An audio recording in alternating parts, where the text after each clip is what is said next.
Hello everyone, আসসালামু আলাইকুম। তোমাদের সকলকে টাইম ওয়েস্টের পক্ষ থেকে স্বাগতম ও ভালোবাসার শুভকামনা।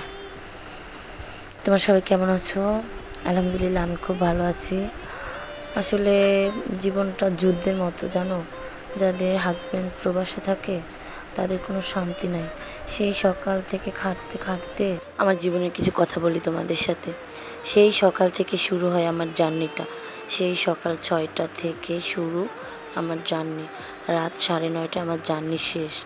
তারপরেও কারো মন পাই না। তারপরও বেলা শেষে শুনতে হয়, কী করো তুমি সারাদিন, কোনো কাজই তো নাই তোমার। আসলে এইটা শোনার পর মনটা একদম ভেঙে যায়। মনটা এত খারাপ লাগে বলে বোঝাতে পারবো না।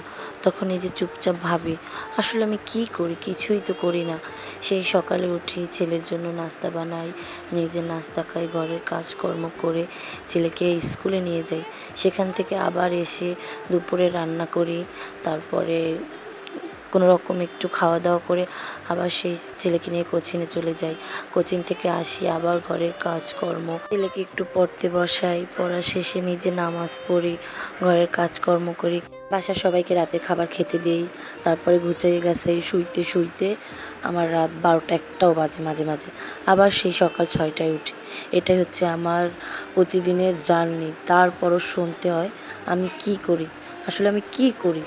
আসলে যাদের বোধ নাই তাদের বলেও কোনো লাভ নাই। যারা বোঝার তারা এমনিই বোঝে, আর যারা বোঝার না তারা সারাক্ষণ বুঝাইলেও বুঝবে না। সো এখন থেকে নিজের মনকে বোঝাবো যে কারো কথায় কষ্ট পেয়ে কোনো লাভ নাই। কারণ কষ্ট পাবো তো নিজেই কষ্ট পাবো।